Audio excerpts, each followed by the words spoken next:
Dr. Byron Schlomach will be talking a little bit more in detail on the economics of the amendment. I'm just going to pull up the amendment slide so that it's convenient for. Thanks, Nick. I don't have a PowerPoint, so I'm just going to leave you to imagine some of these numbers. Right now, we all know that the national debt is at $18 trillion, but one thing that wasn't stated was interest. Interest runs about last year was about $431 billion. But that's with an interest rate of about 2.4%. Historically, that's pretty low. If the interest rate the federal government had to pay went up to 5%, the interest payments would more than double, to closer to $900 billion per year. Now, that's half of current discretionary spending in the country. That's everything, basically, other than health care spending and Social Security. That's what discretionary spending makes up. So, imagine a day when interest rates go up, and we'll see when the Fed lets that happen, but there's a certain amount of that they have no control over whatsoever. Imagine that day coming and Congress is having to debate whether or not to completely eliminate transportation funding, much less find a way to increase it, or completely eliminate education funding, which, I don't know, that might not be a bad thing. But anyway, much less debate whether or not they ought to increase it. When you look at total federal spending, interest payments would go from 6% of total federal spending to 12% or better of total federal spending. The problem with our deficits, and Alan Greenspan has talked a lot about this, he's written a lot about this, is it's crowding out private investment. Now, the thing that saved this country is foreign investment. Foreign investment has come in and replaced the domestic private investment that we otherwise would be undertaking but for federal deficit spending. But what if, with 12% of our federal budget, total federal budget going to interest payments, foreign investors start to think, oh my goodness, maybe the United States isn't the best bet in the world. France has had a better credit rating than the United States in recent times. They're already concerned. And the Chinese make a lot of noise about it every chance they can.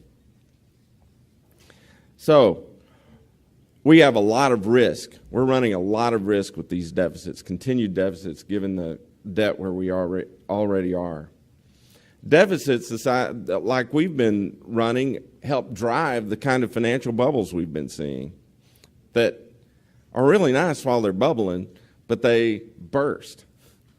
And why? Because when we run debt, the Federal Reserve monetizes that debt, throws that money out and feeds a credit binge.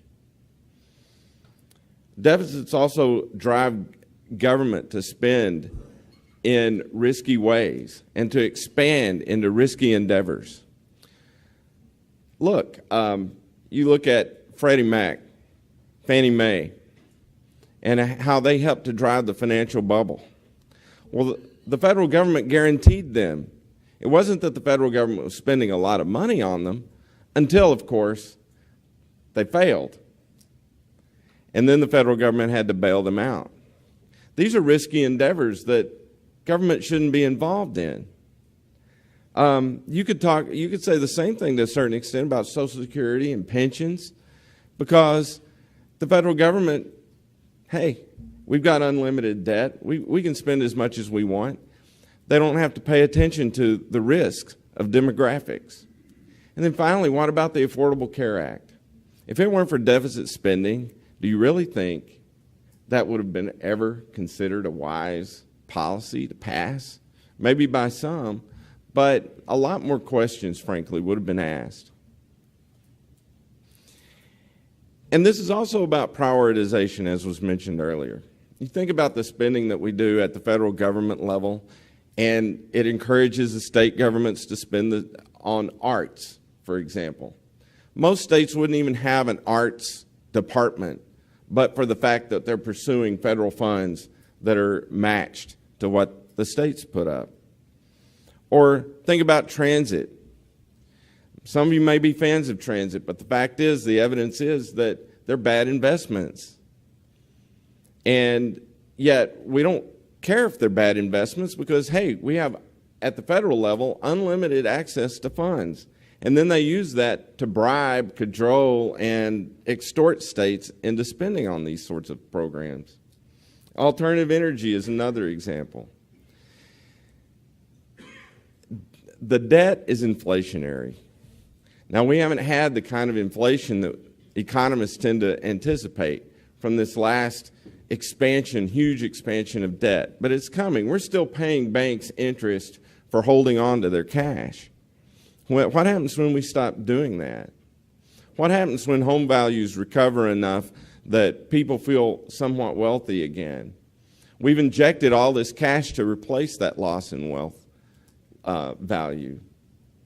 But there's going to be a time when we catch up with that, and inflation is going to be at a level that we've never experienced in this country before. Finally, for those of you, I'm not a big Keynesian economist, but economists have long suggested that it's better for a country to run surpluses in times of fat, in good times, and to run deficits if necessary in times of recession or national emergencies like war. This policy, it's a credit limit. What it does is it encourages government to plan ahead, Congress to plan ahead, to bring down the debt during good times so that it'll have the room to re-incur debt if necessary during recessions and during wars. It's going to force Congress to think about what it's doing, to prioritize properly, to spend well, to be what Frank Luntz was talking about, efficient and effective and accountable. That's what this is about. This is action you can take right now. And quite frankly, just like Nick was saying, now before it's too late. Thank you very much.